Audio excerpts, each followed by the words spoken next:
Malaysia का Boeing MH370 न जाने कहाँ गायब हो गया। आसमान खा गया या फिर जमीन निगल गई।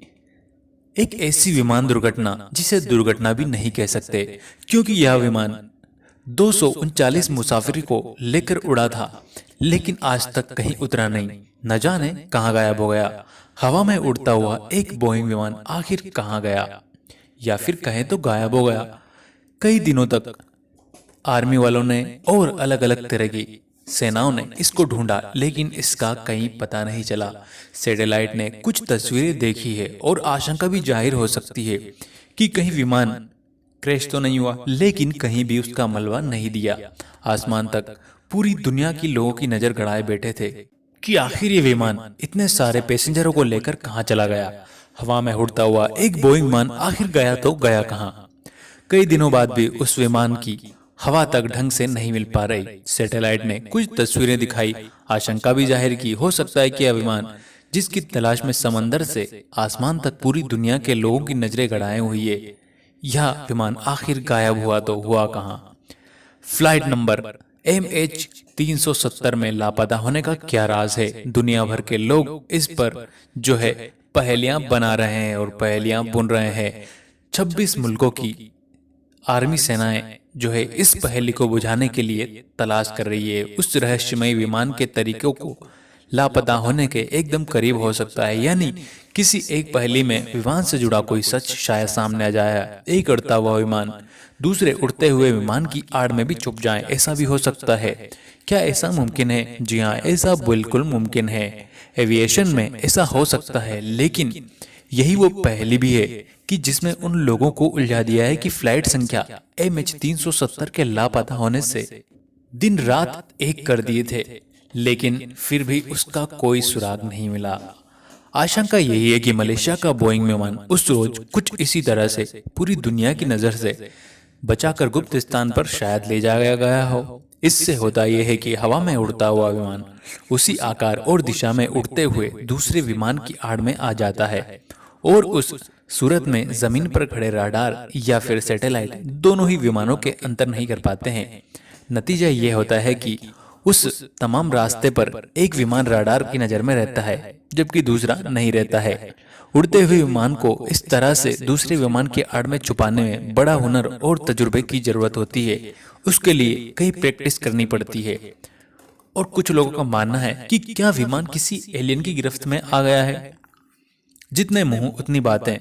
8 मार्च को लापता हुआ था यह मलेशिया विमान। इसको लेकर सोशल साइट्स पर बहस उस टाइम पे बहुत ज्यादा हुई थी। इस तर्क में साथ में आसमान में उड़ते हुए और उड़ने वाली उड़न तश्तरियों ही मलेशिया विमान के लापता होने की वजह बताई गई थी। इस तर्क को इसलिए भी तवज्जो मिल रहे हैं क्योंकि कई दिनों से बोइंग विमान का कोई भी मलबा या कोई भी सुराग, हादसे का शिकार कुछ भी सबूत नहीं मिला।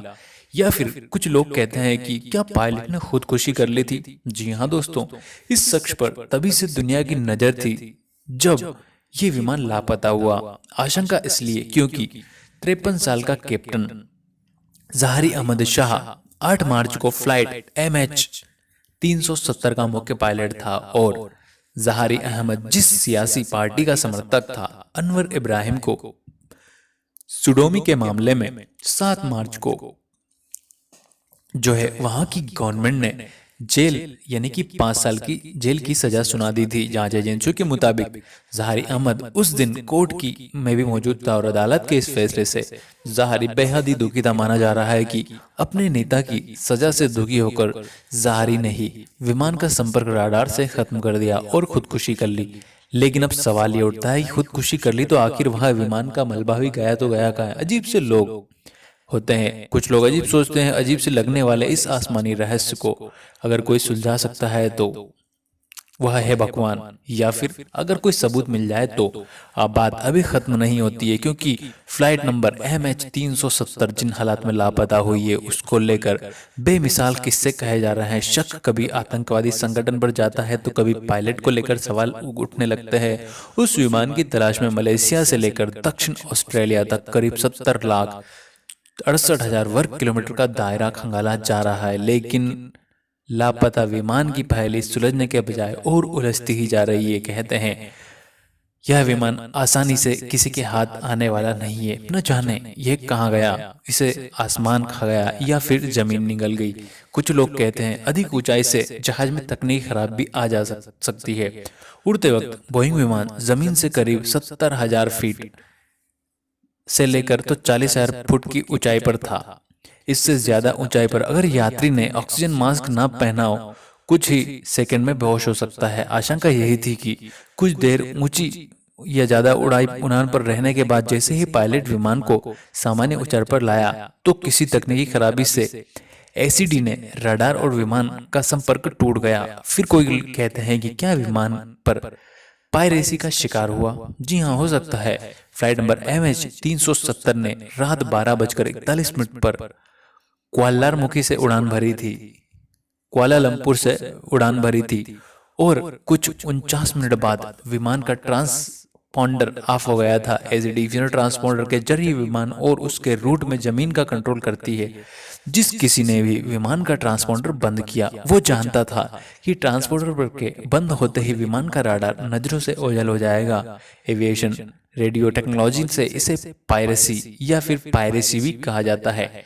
और कोई लोग कहते हैं कि विमान को गुप्त रहस्यमय जगह पर उतारा गया था। कुआलालंपुर से इंटरनेशनल हवाई अड्डे से उड़ान भरने के बाद कुछ देर बाद ही विमान का ATC से संपर्क टूट गया था। उसके बाद ही विमान के करीब 7 घंटे उड़ने लायक ईंधन मौजूद भी था। आशंका है कि कुआलालंपुर से दक्षिण पश्चिम की तरफ जिस जगह विमान सैटेलाइट के साथ आखिरी बार संपर्क में आया था वहां समुद्र के ऐसे टापू के जहां आबादी भी नहीं है और द्वितीय विश्व युद्ध के समय ही वहां गुप्त हवाई पट्टियां भी थी और बोइंग 777 के पहिए कमजोर रनवे पर भी आसानी से उतरने लायक भी थे।